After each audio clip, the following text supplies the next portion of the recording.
नमस्कार दोस्तों, स्वागत है आपका हमारे चैनल में। हमारी आज की कहानी है कामचोर ननद। शीतल, ओ शीतल, अरे कहाँ मर गई? नम्रता ने गुस्से में चिल्लाते हुए अपनी ननद शीतल को आवाज दी। तो शीतल जल्दी से अपने कमरे से बाहर निकलकर घर के आंगन में आई और बोली, क्या हुआ भाभी? भाभी की बच्ची एक भी काम ढंग से नहीं करती क्या? चिल्लाते हुए नम्रता बोली, लेकिन भाभी, ऐसा मैंने क्या कर दिया? आपने तो मुझे कपड़े धोने को कहा था और मैंने कपड़े मशीन में धुलने के लिए डाल दिए थे। नम्रता आग बबूला होते हुए बोली, मेरी इतनी महंगी महंगी साड़ियाँ तूने मशीन में धुलने के लिए डाल दी? अगर हाथ से धो देती तो क्या तेरे हाथ घिस जाते? लेकिन भाभी, मुझे क्या पता था कि वह साड़ियाँ मशीन से नहीं धुलनी है, हाथ से धोनी है। अगर ऐसा था तो आप मुझे पहले ही बता देती, शीतल ने कहा। नम्रता ने एक जोरदार तमाचा शीतल के गाल पर जड़ दिया। बदतमीज, एक तो मेरी साड़ियाँ खराब कर दी और ऊपर से मुझसे जुबान लड़ाती है। लेकिन भाभी, इसमें मेरी क्या गलती है? आगे से आप अपने कपड़े खुद ही धो लेना, मुझसे मत कहना, शीतल ने बोल दिया। अच्छा, बहुत जुबान चलने लगी है तेरी। शीतल का हाथ पकड़कर मड़ोड़ते हुए उसकी भाभी नम्रता बोली, आह! भाभी, छोड़ो ना, मुझे बहुत दर्द हो रहा है, शीतल दर्द से कराहते हुए बोली। उसी समय रमेश जी वहां आए और अपनी बेटी का हाथ छुड़वाते हुए बोले, अरे क्या हो गया बहू? तभी नम्रता बोली, अरे एक काम ढंग से नहीं किया जाता आपकी बेटी से। तो क्या हुआ बहू? बिन माँ की बच्ची है, वो नादान है, तुम तो समझदार हो ना। नादान नहीं, कुछ ज्यादा ही होशियार है। जानबूझकर ऐसे काम करती है कि दोबारा उसे कोई काम करने के लिए कहे ही ना। समझा दीजिए इसे। अगली बार अगर ऐसे साथ मेरे साथ होशियारी करने की कोशिश की तो अच्छा नहीं होगा।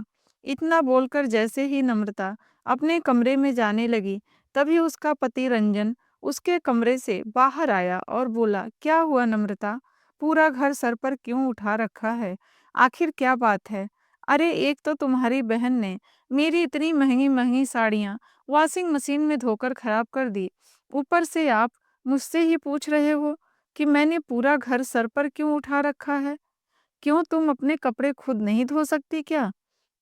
क्यों उस बेचारी को परेशान करती हो? उसकी परीक्षा नज़दीक है, अगर थोड़ा काम तुम कर लोगी तो घिस नहीं जाओगी। रंजन ने कहा, अच्छा, अब मैं काम करूंगी तो इन लोगों का क्या अचार डालूंगी? नम्रता के इतना बोलते ही रंजन अपना आपा खो बैठा और एक के बाद एक झन्नाकेदार थप्पड़ अपनी पत्नी के मुंह पर जड़ दिए। तो नम्रता गुस्से से दहाड़ते हुए बोली, तुम्हारी हिम्मत कैसे हुई मुझ पर हाथ उठाने की? तो क्या आरती उतारूं तुम्हारी, जो आए दिन घर में कोई न कोई बखेड़ा खड़ा करके रखती हो? बेटा बहू को यूं लड़ते देख रमेश जी बोले, नहीं बेटा, यूं हाथ उठाना तुम्हें शोभा नहीं देता। घर में छोटी मोटी बातें तो चलती रहती है, लेकिन तुम लड़ाई मत करो। मैं हाथ जोड़ता हूँ। तभी गुस्से से भड़कते हुए नम्रता बोली, बस रहने दीजिए, आप तो कुछ बोलिए ही मत। खबरदार नम्रता, जो मेरे पिताजी से इस तरह से बदतमीजी से बात की तो क्या, मैं डरती नहीं हूँ किसी से। अभी मैं अपनी माँ बाप को फोन करके बुलाती हूँ। ऐसा कहते हुए नम्रता पैर पटकते हुए कमरे में चली गई। देख बेटा, बहू को रोक ले, यूं बात बढ़ाकर कोई फायदा नहीं। रमेश जी बोले, पिताजी, आप हर बार मुझे समझा बुझाकर मामला शांत करने को कहते हैं और यही कारण है कि उसकी हिम्मत आज इतनी बढ़ गई है। इधर नम्रता ने गुस्से में आकर अपनी माँ को फोन लगाया और रोते हुए बोली, माँ, ससुराल में सब मुझसे लड़ते झगड़ते हैं। आज तो आपके दामाद ने मुझ पर हाथ भी उठाया। मुझे यहाँ नहीं रहना, जल्दी से आकर मुझे ले जाओ। कहते हुए वह खुद फूट फूट कर रोने लगी। इतना सुनते ही उसकी माँ कुसुम जी गुस्से में आ गईं और बोली, अच्छा, उसकी इतनी हिम्मत, तू चिंता मत कर बेटी, अब तू एक पल भी उस घर में नहीं रहेगी। तू अपना बैग तैयार कर, मैं अभी तुझे लेने आती हूँ या फिर तेरे पापा को भेजती हूँ। अरे क्या हुआ भाग्यवान, किससे बात कर रही थी? नम्रता के पिता माधव जी ने पूछा। तो कुसुम बोली, आपकी बेटी का फोन आया था। उसके ससुराल वालों ने सारी हदें पार कर दी है। उसके घर इतना लड़ाई झगड़ा हुआ है कि उसके पति रंजन ने बिना मतलब मेरी बच्ची पर हाथ उठा दिया। इतना सुनते ही माधव जी गुस्से में उठ खड़े हुए और तुरंत गाड़ी लेकर अपनी बेटी को लेने निकल गए। थोड़ी ही देर में वे अपनी बेटी के ससुराल पहुंच गए। नम्रता, ओ बेटी नम्रता, माधव जी ने पुकारा। तभी नम्रता बाहर आ गई और अपने पिता के गले लगकर रोने लगी। रो मत बेटी, अब तुझे चिंता करने की कोई जरूरत नहीं है। उसी समय उसके ससुर रमेश जी भी बाहर आ गए। नमस्ते भाई साहब, आइए बैठकर बात करते हैं, रमेश जी ने कहा। तो उसके पिता माधव जी बोले, अरे मैंने अपनी बेटी की इस घर में शादी की थी, बेचा नहीं था जो आप लोग उस पर जुल्म ढा रहे हैं। और कहाँ है आपका बेटा, बुलाइए जरा उसे। आवाज सुनकर रंजन बाहर आया तो माधव जी बोले, बहुत हाथ पैर चल रहे हैं ना तुम्हारे। तुम्हें क्या लगता है नम्रता के आगे पीछे कोई नहीं है? अभी इसके माँ बाप जिंदा हैं। नहीं पिताजी, आपने केवल एक तरफा बात सुनी है। पूरी बात सुनेंगे तो आपको भी लगेगा कि कसूर आपकी बेटी का है। मुझे तुम लोगों की कोई बात नहीं सुननी। चल बेटी, अपना सामान उठा और चल मेरे साथ। नहीं भाई साहब, ऐसा कदम मत उठाइए, हाथ जोड़ते हुए रंजन के पिता माधव जी बोले। तो रंजन ने कहा, नहीं पिताजी, ले जाने दीजिए इन्हें, अपनी बेटी को। मुझे कोई जरूरत नहीं है इसकी। देख लिया भाई साहब, क्या कहा आपके बेटे ने? यही औकात है मेरी बेटी की इस घर में। पुलिस में मैं भी इसे कंप्लेन करूंगा, छोड़ूंगा नहीं। महिला आयोग में भी शिकायत करूंगा और ऐसी जेल की हवा खिलाऊंगा कि तुम लोग बाहर निकलने को भी तरस जाओगे। इतना कहकर माधव जी अपनी बेटी नम्रता को लेकर निकल गए। उधर नम्रता के मायके में जब यह बात उसके भाई भाभी को पता चली तो वह सुनकर हैरान रह गए। लेकिन माँ पिताजी को उसके लेने जाने से पहले हमसे बात तो करनी चाहिए थी ना। क्या आपको मालूम नहीं थी कि आपकी बेटी का स्वभाव कैसा है? नम्रता के भाई नितिन ने कहा। तो कुसुम जी बोली, मुझे सब मालूम है, बहुत अच्छी है मेरी बेटी। कम ही इन्हीं लोगों में है, मेरी बेटी में नहीं। अभी यह बातें चल ही रही थी कि माधव जी नम्रता को लेकर घर के अंदर आए और रोते हुए नम्रता अपनी माँ के गले लग गई। तो माधव जी बोले, नहीं बेटी, अब तो नहीं रोएगी। रोएंगे तो वह लोग जिन्होंने मेरी बेटी को खून के आंसू रुलाए हैं। फिर कुसुम जी बोली, हे भगवान, मार मार कर मेरी फूल सी बच्ची का क्या हाल कर दिया है उन लोगों ने।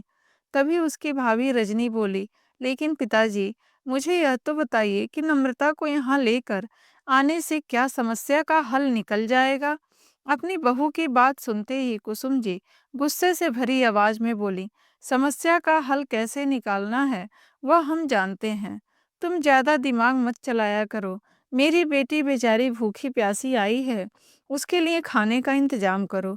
उनकी बात सुनकर रजनी चुपचाप करके वहां से चली गई। तभी नम्रता बोली, माँ, भाभी तो कुछ ज्यादा ही बोलती हैं। अरे तो चिंता मत कर बेटी, अभी तेरे माँ बाप जिंदा हैं। हम जानते हैं कि हमारी बेटी का कोई कसूर नहीं है। फिर किसी के बोलने से क्या फर्क पड़ता है? अपने बेटे नितिन को गहरी नजरों से देखते हुए वह बोले। तो नितिन बोला, लेकिन पिताजी, कोई भी कदम उठाने से पहले आपको दोनों तरफ की बात सुननी चाहिए थी। बेटा, मुझे मालूम है कि तुझे तेरी बहन बोझ लग रही है, इसलिए तू ऐसी बात कर रहा है। वह भले ही तुझे बोझ लगती हो, लेकिन मेरे लिए वह बोझ नहीं है। बड़े आराम से मैं अपनी बेटी को बिठाकर खिला सकता हूँ, माधव जी ने कहा। तो उनका बेटा वहां से उठकर चला गया। देखा पिताजी, किस तरह से मुंह फुलाकर गया है मेरा अपना भाई, नम्रता ने कहा। फिर कुसुम जी बोली, वह सब छोड़ बेटी, मुझे तो बस इतना पता है कि तेरे बिना 4 दिनों में ही उन लोगों के होश ठिकाने आ जाएंगे। सास तो तेरी है नहीं और ननद है जो किसी काम को हाथ भी नहीं लगाती है। कौन काम करेगा उस घर का? अरे होश तो उनके मैं ठिकाने लगाऊंगा। सबसे पहले तो मैं बिचौलिया से बात करता हूँ और उसके साथ मिलकर पुलिस में कंप्लेन करूंगा। ऐसी शिकायत लिखवाऊंगा कि रोते गिड़गिड़ाते पैरों में आकर गिरेंगे वह सब। और बेटी, तुझे परेशान होने की जरूरत नहीं है, तो कमरे में जा और एसी चलाकर आराम कर। पिता के कहने पर नम्रता कमरे में आराम करने चली गई।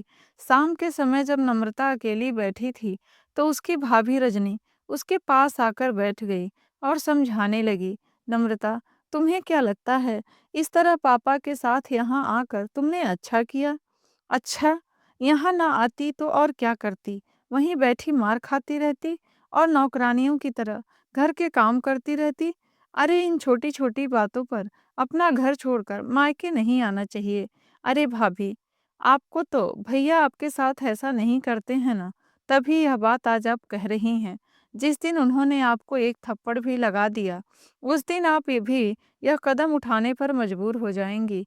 मैंने तो अब तक बहुत कुछ सहन किया है और जब पानी सर से ऊपर चला गया, तभी यह कदम उठाया है। लेकिन नम्रता, यूँ घर बैठकर कब तक काम चलेगा? अपने ससुराल तो वापस जाना ही पड़ेगा। क्यों? मैं क्यों वापस जाने लगी? जब वे लोग सुधरने को तैयार नहीं हैं, तो मैं क्यों वहाँ जाकर अपनी ज़िंदगी खराब करूँगी? मैं उनसे तलाक लेकर अपनी ज़िंदगी की नई शुरुआत करूँगी। कोई अच्छा-सा लड़का देखकर मेरे माँ-बाप मेरी दूसरी शादी करवा देंगे। नम्रता बोली, अच्छा, तुम उन्हें गलत बताती हो और अगर कल को दूसरी शादी करके वे लोग भी ऐसे ही निकले, तो क्या तीसरी जगह शादी करोगी? तो नम्रता बोली, बाकी सब लोग एक जैसे नहीं होते हैं भाभी, और वैसे भी कहीं और मेरी दोबारा शादी हो या ना हो, लेकिन मुझे उस घर में वापस जाना मंजूर नहीं, भले ही मैं सारी उम्र यहीं बैठी रहूं। फिर रजनी बोली, लेकिन नम्रता, तलाकशुदा जिंदगी जीना आसान नहीं होता है। तुम क्या जानो समाज के लोग कैसी कैसी बातें बनाते हैं, और बेटी को ऐसी हालात में देखकर माँ बाप को भी चैन नहीं आता। अपनी भाभी की यह बात सुनकर नम्रता गुस्से से बोली, तो तुम क्या चाहती हो, मैं इस घर से चली जाऊं? अपने पापा की बात मानकर मैं वह घर छोड़कर उनके साथ उनके घर में रहने आई हूँ, और यह फैसला उन्होंने मेरे लिए सोच समझकर ही लिया है। अभी रजनी कुछ कहने ही वाली थी कि नम्रता बोली, बस भाभी, मुझे सब मालूम है, तुम तो चाहती ही नहीं हो कि मैं इस घर में रहूं। इतना कहकर वह वहां से उठकर चली गई। उधर माधव जी ने फोन किया, तो थोड़ी देर में उनका चचेरा भाई जो बिचौलिया था, वह भी उनके घर पहुंच गया। अरे ओम प्रकाश जी, किस जन्म का बदला लिया है तुमने मुझसे? क्या मेरी बेटी तुम्हारी कुछ नहीं लगती थी, जो उसका ऐसी जगह रिश्ता करवा दिया? और हमने भी तो यदि बात मानकर उसे ऐसे घर में पटक दिया, ऐसी जगह रिश्ता करवाया, मतलब? अच्छा भला घर है, घर वाले भी अच्छे हैं, कमी किस बात की है? ओम प्रकाश जी ने कहा। तो माधव जी बोले, अच्छा, वह लोग मेरी बेटी को मारते पीटते हैं, लड़ाई झगड़ा करते हैं, और तुझे उस घर में कोई कमी नजर नहीं आती? तो कमी क्या है उन लोगों में? अरे भाई माधव जी, घर में छोटी मोटी बात तो हो ही जाती है, उससे यूं ही सुलझा लेना चाहिए। अरे छोटी मोटी बात नहीं, हाथ उठाया उसने मेरी बेटी पर, बिठाकर समझा भी सकते थे, यह गलती है, आगे से ध्यान रखना। लेकिन नहीं, वो तो सीधे मारपीट पर ही उतर आए। अच्छा, उसने हाथ उठाया, तो तुम लोगों ने क्या किया? करना क्या था? मैं जाकर अपनी बेटी को अपने साथ ले आया। अपनी दुखी बेटी को वहां कैसे छोड़ सकता था? बस यही तो तुम्हारी गलती है कि बेटी ने फोन किया और जाकर उसे साथ ले आए। तुम्हारी बेटी को उसकी ननद या ससुर ने तो नहीं मारा ना, उसके पति ने हाथ उठाया है, और वह भी बड़ी कोई बहुत बड़ी गलती रही होगी, तभी हाथ उठाया होगा। अगर 1-2 घंटे नहीं जाते, तो मामला अपने आप शांत हो जाता। और फिर अगर लेने भी गए थे, तो कम से कम बैठकर पूछना तो चाहिए था कि क्या बात हुई है। शांति से बैठकर बातचीत करते, तभी तो किसी समस्या का हल निकलता। लेकिन तुमने तो पुलिस में कंप्लेन करने की धमकी दे दी है, मामले को ज्यादा उलझा दिया है। ओम प्रकाश जी की बात सुनकर माधव जी सोच विचार में पड़ गए। फिर ओम प्रकाश जी बोले, अब मेरी बात ध्यान से सुनो। अब तक जो हो गया सो हो गया। अब शांति से अपनी बेटी को उसके ससुराल वापस भेज दो। अरे इतना कुछ होने के बाद भी तुम मुझे अपनी बेटी को वापस भेजने को कह रहे हो? अगर उन्हें वापस उसके साथ मारपीट की, तो देखो भाई माधव जी, ठंडे दिमाग से काम लो। जो उचित है मैं वही कह रहा हूँ। मैंने रमेश जी से बात की है, अब कोई ऐसी बात नहीं होगी। ठीक है ओम प्रकाश, तुम्हारे कहने पर मैं नम्रता को वापस भेज रहा हूँ, लेकिन अगर दोबारा ऐसी कोई बात हुई तो मैं तुम्हारी भी नहीं सुनूंगा। ओम प्रकाश जी के बार बार कहने पर माधव जी अपनी बेटी को ससुराल वापस भेजने को तैयार हो गए और अगले दिन उसे ओम प्रकाश जी के साथ उसके ससुराल ले भेज दिया। अरे चाचा, आप यहाँ कैसे? ओम प्रकाश जी को अपने घर में देखकर रंजन बोला। तो ओम प्रकाश जी ने कहा, बस बेटा, तुम्हारी अमानत तुम्हें लौटाने आया हूँ। उसी समय नम्रता घर के अंदर आई तो उसे देखते ही रंजन बोला, नहीं चाचा, अब यह इस घर में नहीं रह सकती। यहाँ से ले जाइए इसे, वहीं ले जाइए। उसी समय रमेश जी बाहर आए और बोले, अरे बेटा, यह तुम कैसी बातें कर रहे हो? बहू वापस आ गई है ना, तो तुम शांति से अपना घर बसाओ। नहीं पिताजी, आपको नहीं मालूम ना, नम्रता के पापा ने हमें क्या कहा था? अरे बेटा, गुस्से में इंसान क्या कुछ नहीं कहता।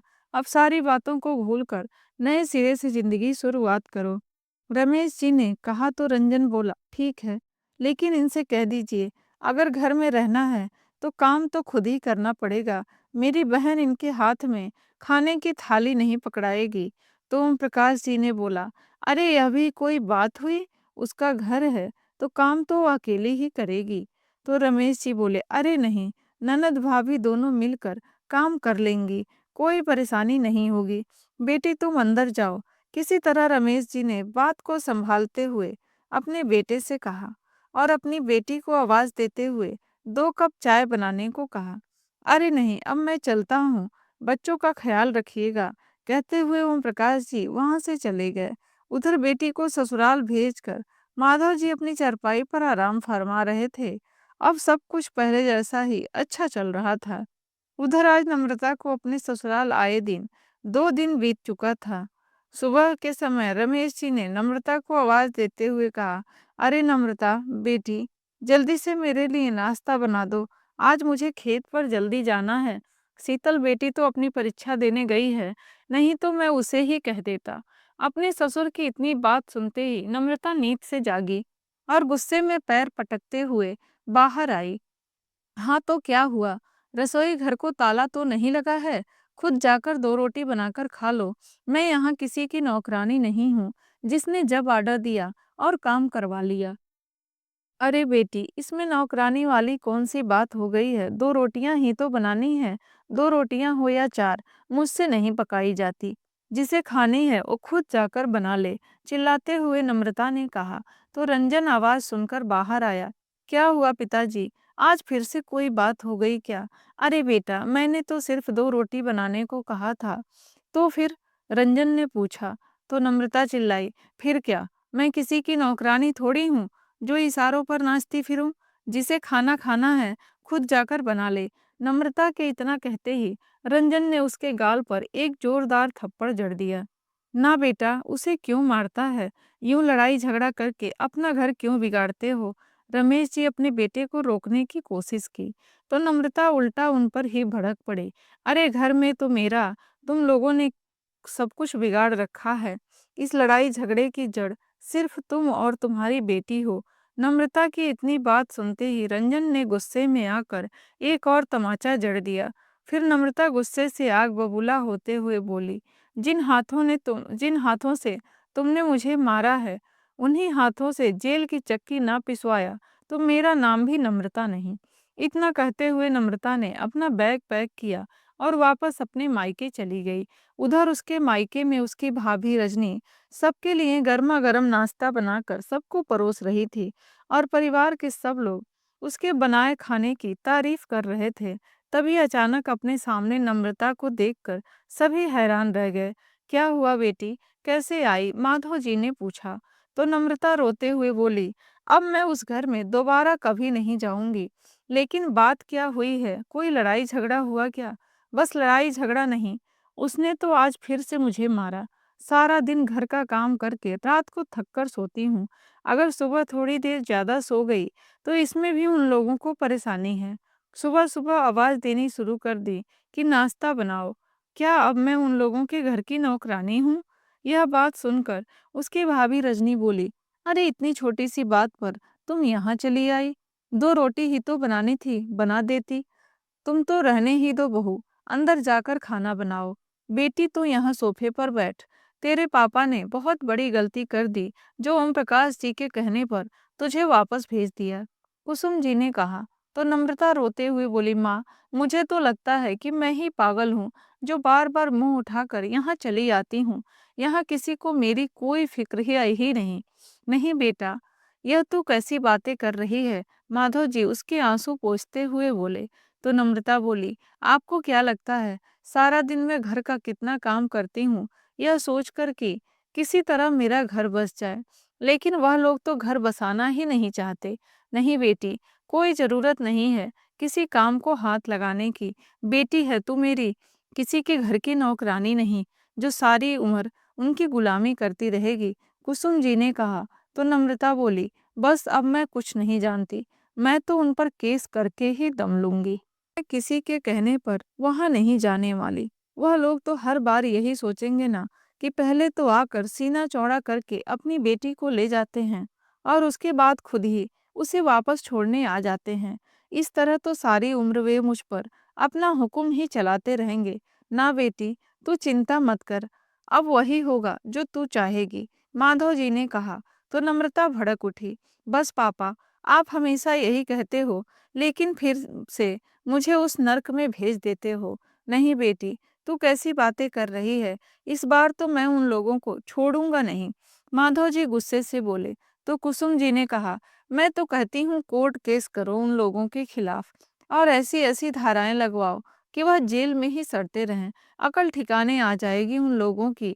उनके जुल्म के कारण मेरी बच्ची बेचारी आधी हो गई है। फिर माधव जी नम्रता से पूछने लगे, बेटी, तूने तो अपना मन बना लिया है ना? कहीं यह ना हो कि कोर्ट केस करके तू अपने फैसले से पीछे हट जाए। नहीं पापा, मैं क्यों पीछे हटने लगी? मैं तो खुद उन लोगों से दुखी हूँ। जितनी जल्दी हो सके मुझे तो उनसे छुटकारा चाहिए बस। तो ठीक है बेटी, मैं आज ही वकील से बात करके आता हूँ। इतना कहकर माधव जी वहां से उठकर चले गए।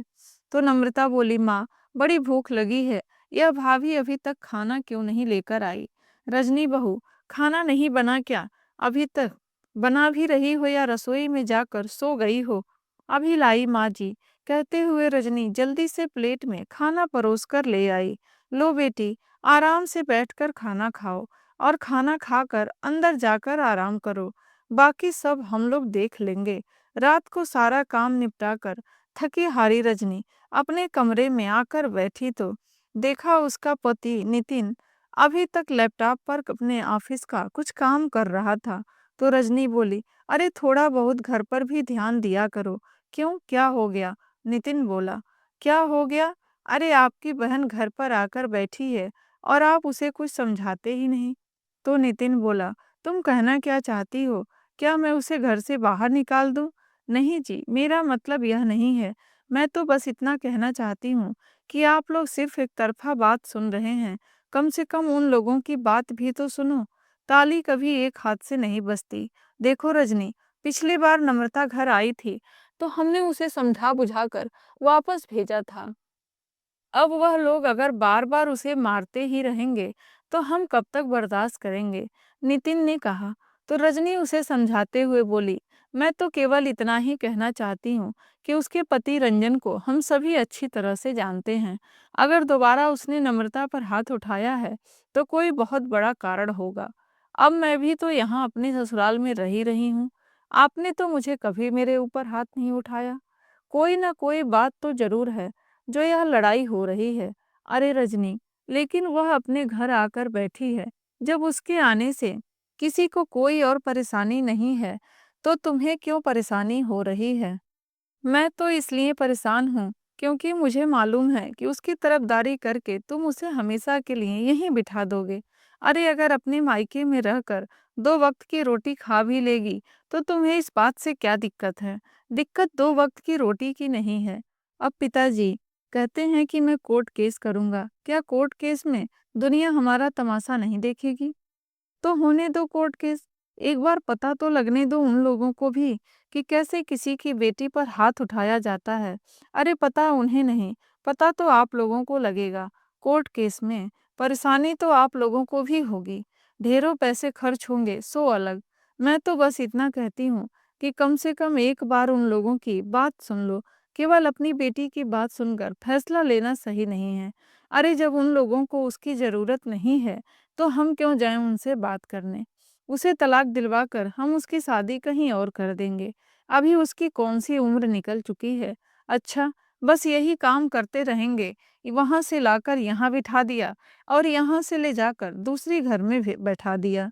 क्यों अपनी बेटी की ज़िंदगी बर्बाद कर रहे हो? अभी कुछ नहीं बिगड़ा है, सोच समझकर फैसला लो। अरे मुझे सब पता है कि उसके यहाँ रहने से तुम्हें तकलीफ हो रही है। तुम्हारा काम जो बढ़ गया है, इसलिए तुम यह सब बोल रही हो। और वैसे भी सही गलत देखने के लिए हम लोग यहाँ बैठे हैं। तुम अपने काम से मतलब रखो। कहकर नितिन करवट बदल कर सो गया। अगले दिन सुबह-सुबह रजनी ने कपड़े धोने की मशीन लगा दी और सबके लिए नाश्ता बनाने की तैयारी करने लगी। सब्जी बनाकर जैसे ही घर के पीछे के आंगन में कपड़े सुखाने के लिए गई, तो वहीं नम्रता अपनी किसी सहेली से फ़ोन पर बात कर रही थी। उसे मालूम नहीं था कि उसकी भाभी उसके पीछे ही खड़ी है। बात करते हुए नम्रता बोली, "नहीं यार, अब तो मैं इस घर से बिल्कुल भी वापस नहीं जाऊँगी। सारी उम्र क्या घर में ही काम करती रहूँ? क्या आराम से अपनी मर्जी से सुबह उठती हूँ, हाथ में खाना मिलता है। अब जिस चीज़ की फरमाइश करती हूँ, वो चीज़ हाजिर हो जाती है। फिर मैं इस घर को क्यों छोड़कर जाऊँगी?" ऐसा कहते हुए नम्रता हँसने लगी। उसकी कुटिल हँसी रजनी के कानों में तीर की तरफ चुभ रही थी। फिर नम्रता बोली, "अरे भाभी, क्या हुआ? उसे तो आदत है दिन भर का काम करने का, उसकी क्या मजाल, जो मेरे माँ-बाप के आगे जुबान भी खोल सके।" इतनी बात सुनकर रजनी का चेहरा गुस्से से लाल हो गया और बोली, "अच्छा, तो यह बात है। तुम यहाँ सिर्फ इसलिए आई हो कि वहाँ काम करना पड़ता है और यहाँ रहते हुए तुम्हारी ऐसी ऐस है?" तो नम्रता बोली, "देखो भाभी, यह घर मेरे माँ-बाप का है और मैं पूरे हक से इस घर में रह सकती हूँ। आप कौन होती हैं मुझे कहने वाली?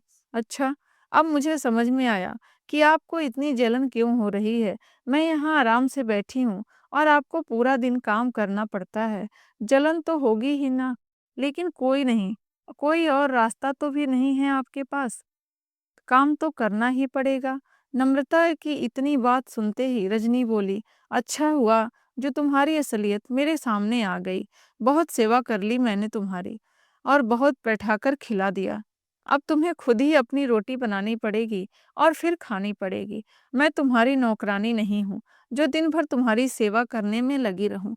नम्रता बेशर्मी से बोली, "ठीक है भाभी, अगर आप नहीं बनाओगी, तो माँ बना देगी।" तो रजनी बोली, "अरे कुछ तो शर्म करो, इस उम्र में माँ से काम करवाओगी? जानती भी हो तुम्हारे कारण माँ और पापा कितने परेशान हैं और तुम अपना घर उजाड़ कर यहाँ बैठी हो।" फिर नम्रता ने कहा, "अच्छा भाभी, मैं अपना घर उजाड़ कर बैठी हूँ, तो कम से कम आप तो अपना घर संभालो, जाओ अपना काम करो। मैं तो अपना घर संभाल ही रही हूँ, तुम्हारी तरह थोड़ी ना हर दूसरे दिन मायके चली जाती हूँ।" अभी यह बात हो ही रही थी कि नितिन वहाँ आया और बोला, "क्या हुआ रजनी? क्यों इतने ज़ोर-ज़ोर से चिल्ला रही हो? क्यों मेरी बहन को दुखी कर रही हो?" "अच्छा, मैं आपकी बहन को दुखी कर रही हूँ या इसने हम सबको परेशान कर रखा है?" रजनी चिल्लाई। नम्रता बोली, "इसे तो मेरे यहाँ रहने से ही परेशानी है।" "अच्छा, तो क्यों ना हो परेशानी? क्या मैं नौकर हूँ जो सारा दिन घर का काम करती रहूँ?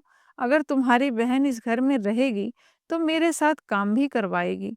इतना सुनते ही नितिन ने अपनी पत्नी रजनी को एक तमाचा लगा दिया। यह देखकर नम्रता बोली, "अरे भाई, एक थप्पड़ से तुम्हारी पत्नी नहीं सुधरने वाली, कम से कम 2-4 थप्पड़ इसे लगने ही चाहिए।" तो नितिन अपनी पत्नी रजनी से बोला, "अगर इस घर में तुम्हें रहना है तो चुपचाप रहो, नहीं तो निकल जाओ मेरे घर से।" अपने पति का व्यवहार देखकर रजनी हैरान खड़ी रह गई, लेकिन अब उसने भी तय कर लिया था कि वह इस घर में एक नौकरानी की हैसियत से अब नहीं रह सकती। वह अपने कमरे में गई और सामान पैक करने लगी। जैसे ही अपना बैग लेकर वह निकलने लगी, तो उसे जाते हुए माधव जी देखे और कुसुम भी हैरान रह गईं और बोलीं, "अरे बहू, कहाँ जा रही हो? छोटी-मोटी बातें पर यूँ बैग उठाकर मायके नहीं चले जाते हैं।" कुसुम जी बोलीं। तो रजनी ने कहा, "अच्छा, आज आपको यह छोटी-सी बात लग रही है और जब आप बात आपकी बेटी पर आती है, तब आपके यह विचार कहाँ चले जाते हैं?" तो माधव जी बोले, "लेकिन बेटी, क्या बात हुई है यह तो बताओ? देखिए पापा जी, ज़्यादा बात तो मैं नहीं करूँगी, लेकिन इतना ज़रूर कहूँगी कि अब इस घर में मैं नौकरानी बनकर नहीं रह सकती। अच्छा तो तुम्हें हमारी बेटी से दिक्कत है? माधव जी ने कहा। तो रजनी बोली, अरे मुझे आपकी बेटी से परेशानी नहीं है, बल्कि वह तो अपने आप में ही एक परेशानी है। अरे माँ-बाप तो अपनी बेटी को समझाया करते हैं, उसका घर बसाने की सोचते हैं कि बेटी कोई बात नहीं, छोटी-मोटी बातें हर घर में होती रहती हैं। लेकिन यहाँ तो आप ही उनका घर उजाड़ने में लगे हुए हैं और उसके घर के साथ-साथ मेरा घर भी उजड़ रहा है। क्या आज तक मैंने आप लोगों के सामने कभी ऊँची आवाज़ में बात की? लेकिन आज बात हद से ज़्यादा बढ़ चुकी है। बहू की बात सुनकर माधव जी बोले, तो ठीक है, अगर तुम्हें हमारी बेटी से इतनी परेशानी है, तो जाओ अपने घर। हम अपनी बेटी को बिठाकर खिला सकते हैं। इतनी बात सुनकर रजनी वहाँ से निकल गई। रजनी के जाने के बाद कुसुम जी बोली, अरे यह आपने क्या किया? बेटी का घर तो उजड़ ही चुका था, अब तो हमारे बेटे का घर भी खराब हो रहा है। तो माधव जी ने कहा, होता है तो हो जाने दो, लेकिन मेरी बेटी को कोई परेशान करे, यह मैं बिल्कुल सहन नहीं करूँगा। 1 सप्ताह बीत चुका था। कुसुम जी जिन्हें पहले से ही अस्थमा की शिकायत थी, सारा दिन घर का काम करते-करते उनकी तबीयत और भी बिगड़ने लगी, जिसके कारण उन्होंने अपनी बेटी नम्रता को खाना बनाने और कपड़े धोने को कह दिया। अब तो घर का काम करते-करते नम्रता की आंखें बाहर आने लगीं। बड़ी मुश्किल से सारा काम निपटा कर बैठी थी।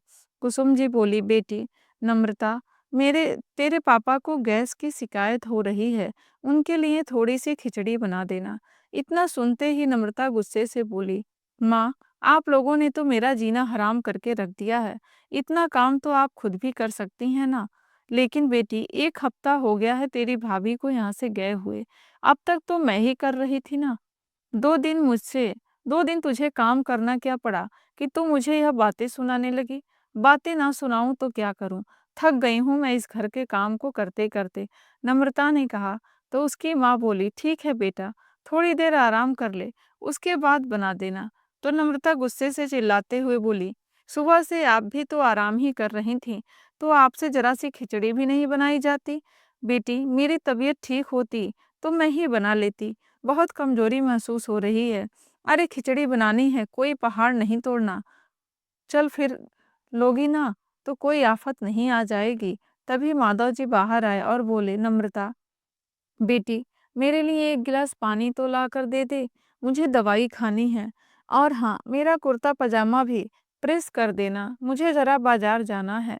ऐसा कहते हुए माधव जी ने अपने कपड़े नम्रता को दिए, लेकिन काम करने की बात सुनते ही नम्रता गुस्से से फट पड़ी। जिसे देखो दिन भर नम्रता नम्रता के नाम की रट लगाए रहता है, 2 मिनट भी चैन से नहीं बैठने देते। मैं सुबह से पूरे घर का काम करके थक गई हूँ। अरे बेटी, यह तू कैसी बातें कर रही है? तेरी माँ की तबीयत ठीक नहीं है, इसलिए काम करने को तुझे कह दिया। पिता की इतनी बात पर नम्रता ने स्पष्ट तौर पर कह दिया कि अब मैं इस घर का कोई काम नहीं करूँगी और फिर अपने पिता के कपड़े अपनी माँ की तरफ फेंकते हुए बोली, पकड़ो इन्हें, मुझसे नहीं होंगे ये इस्त्री-विस्त्री। और पैर पटकते हुए अपने कमरे में सोने चली गई। अपनी बेटी का यह व्यवहार देखकर माधव जी और कुसुम जी हक्के-बक्के खड़े रह गए। तुम्हारी बेटी का दिमाग खराब हो गया है क्या? जो इस तरह से बातें कर रही है? हमने तो आज तक कभी उससे ऊँची आवाज़ में बात तक नहीं की। इतना प्यार दिया था हमने अपनी बेटी को और अब बहू के जाने के बाद यह हमारे साथ इतना बुरा बर्ताव कर रही है। तो कुसुम जी ने कहा, इसके कारण हमारी बहू भी नाराज़ होकर अपने मायके चली गई है। उसके माँ-बाप को एक बार फ़ोन करके देख लेते हैं, क्या पता वह वापस आ जाए। तो माधव जी बोले, समझ नहीं आता है क्या करूँ? इधर यह परेशानी है, तो उधर दूसरी तरफ कोर्ट केस में वकील इतना पैसा माँग रहे हैं कि अब तो जेब भी खाली होने लगी हैं। इतना लोगों से सलाह ले चुका हूँ, सबने यही कहा है कि अपनी बेटी को समझा-बुझा कर उसके ससुराल वापस भेज दो। ना जाने किसकी नज़र लग गई है हमारे घर को। अच्छे भले हँसी-खुशी से हम लोग रह रहे थे। जब से नम्रता लड़ झगड़ कर यहाँ आई है, तब से हमारे घर की शांति खत्म हो गई है। अब तो मुझे लगता है कि हमने अपनी बेटी को यहाँ लाकर बहुत बड़ी गलती कर दी। जिस दिन से यह कैंची की तरह जुबान चलाती है, मुझे तो यही लग रहा है सारा कसूर इसी का निकल कर आएगा। मैं जाकर गांव के सरपंच से बात करता हूँ। इतना कहकर माधव जी अपने बेटे नितिन को साथ लेकर सरपंच के यहाँ गए और सारी बात बताते हुए बोले, मैं कोर्ट केस में हाथ तो फंसा दिया हूँ, लेकिन अब वकील मुंह खोलकर पैसा मांग रहे हैं। इतना पैसा मैं कहाँ से लाकर दूं? तो सरपंच जी बोले, अरे भाई, यह केस वेस सब छोड़ो और अपनी बेटी को उसके ससुराल भेज दो। अरे सरपंच जी, यह कैसी बातें कर रहे हैं? वह लोग फिर से उसे मारना शुरू कर देंगे। तो सरपंच जी बोले, ऐसी बात नहीं है। मुझे तो स्पष्ट तौर पर तुम्हारी गलती नजर आ रही है। अरे हमारी गलती कैसे हो गई? अपनी बेटी को मार खाते देख कोई माँ बाप कैसे सहन कर सकते हैं? तो नितिन बोला, जरा सी लड़ाई हुई नहीं कि पिताजी ने नम्रता को लाकर घर पर बिठा दिया। किसी की सुनते ही कहाँ हैं पिताजी। तो सरपंच जी बोले, अच्छा बेटा नितिन, अगर तेरे पिता किसी की भी नहीं सुनते तो तूने क्या किया? तूने भी तो अपनी पत्नी को मार पीट कर भगा दिया। यह बात सुनकर नितिन की नजरें नीचे झुक गई। तो सरपंच जी बोले, भाई साहब, अब तुम ही देख लो, साक्षात अन्नपूर्णा जैसी तुम्हारी बहू, जो दिन रात तुम्हारी सेवा करती थी, उसे भी नहीं छोड़ा तुम्हारी बेटी ने। 4 दिन में अपने भाई भाभी में फूट डलवा दी और अपने ससुराल वालों का वह क्या हाल करती होगी। और वैसे भी मैं रमेश और उसके बेटे को अच्छी तरह से जानता हूँ, बहुत अच्छे लोग हैं वह। लेकिन सरपंच जी, आप हमें सही सलाह दीजिए कि हमें आगे क्या करना चाहिए। तो सरपंच जी बोले, मेरी तो यही सलाह है कि सबसे पहले अपनी बेटी को समझाओ और उसे ससुराल में कैसे रहना चाहिए, क्योंकि सारी गलती उसी की है। और उसे अच्छे सीख देकर उसके ससुराल लेकर जाओ। यह सुनकर माधव जी बोले, अरे लेकिन मैं उन लोगों से कैसे नजरें मिलाऊंगा? अरे भाई माधव जी, नजरें तो मिलानी ही पड़ेंगी और उनसे माफी भी मांगनी पड़ेगी। आखिरकार बेटी तुम्हारी है और बेटी का घर बसाने और उजाड़ने में माँ बाप का सबसे बड़ा हाथ होता है। और हाँ, एक बात और, जाकर अपनी बहू से माफी मांगो और उसे सम्मान के साथ अपने घर वापस ले आओ। सरपंच की बात सरपंच से बात करके माधव जी जैसे ही अपने घर वापस आए तो कुसुम ने पूछा कि क्या हुआ जी? सरपंच जी ने क्या कहा? वह सब बाद में बताता हूँ, सबसे पहले मुझे एक ज़रूरी काम करना है। ऐसे कहते हुए माधव जी नम्रता के कमरे में गए और उसे खींचकर 2 तमाचे लगाए। और तभी कुसुम जी कमरे में आई और बोली, यह क्या किया आपने? अपनी बेटी पर ही आपने हाथ उठा दिया? तो माधव जी बोले, तुम पूछ रही हो ना कि सरपंच जी ने क्या कहा? सरपंच जी ने भी यही कहा कि गलती तुम्हारी बेटी की है, जिसकी वजह से 2-2 घर उजड़ रहे हैं। और नम्रता, मेरी एक बात कान खोलकर सुन लो, कल मैं तुझे तुम्हारे ससुराल छोड़कर आऊँगा और उसके बाद अगर तुमने वहाँ ज़्यादा चू-चपड़ की या किसी से बदतमीज़ी से बात की, तो तुम अपनी हालत की ज़िम्मेदार खुद होगी। और हाँ, घर का एक-एक काम तुम खुद करोगी। अगर मुझे वहाँ से कोई शिकायत मिली, तो मुझसे बुरा कोई नहीं होगा। कल मैं तुम्हारे जाने के बाद मैं अपने घर की लक्ष्मी को भी वापस लेकर आऊँगा, जिसे तेरे कारण इतने दुःख सहन पड़े हैं। और हाँ, लड़-झगड़ कर यहाँ वापस आने के बारे में तो सोचना भी मत, नहीं तो मुझसे बुरा कोई नहीं होगा। नम्रता अपने पिता की बात सुनकर एकदम सन्न रह गई और सोचने लगी, मेरे कारण ही मेरा घर उजड़ गया। शायद अब मेरे ससुराल वाले मुझे अपनाएँगे भी या नहीं। नम्रता ने अपने पति को डरते-डरते फ़ोन लगाया और रो-रो कर उससे अपनी माफ़ी माँगने लगी। तो रंजन ने उसे माफ कर दिया और अपने घर आने को कहकर फोन रख दिया। अगले दिन नम्रता अपने ससुराल पहुंच गई। अपने ससुर ननद से माफी मांगी तो उन दोनों ने भी नम्रता को माफ कर दिया। अगले दिन नितिन और उसके पिता रजनी को अपने घर लेने पहुंच गए और रजनी से अपने किए की माफी मांगने लगे। तो रजनी ने उनको भी माफ करते हुए कहा, नम्रता दीदी घर गई कि नहीं? यह सब मेरी ही सोची समझी चाल थी पापा जी, वरना आप अपनी बेटी के प्यार में सब सही और गलत भूल चुके थे। अपनी बेटी को हर पिता प्यार करता है, लेकिन उसकी कमियों पर पर्दा डालकर कभी उसका घर बर्बाद नहीं करना चाहिए। उन्होंने कहा कि सबने अपनी गलती सुधार ली है और नम्रता को अच्छे से समझाकर ससुराल भेज दिया है। यह सुनकर रजनी खुश हो गई कि चलो उसका घर बर्बाद होने से बच गया और वह भी खुशी खुशी अपने घर चली गई। तो दोस्तों, यह थी हमारी आज की कहानी। हमारी कहानी कैसी लगी हमें कमेंट करके ज़रूर बताइए। और आप अभी तक अगर हमारे चैनल पर नए हैं तो चैनल को ज़रूर सब्सक्राइब करें। कहानी को अंत तक सुनने के लिए बहुत बहुत धन्यवाद।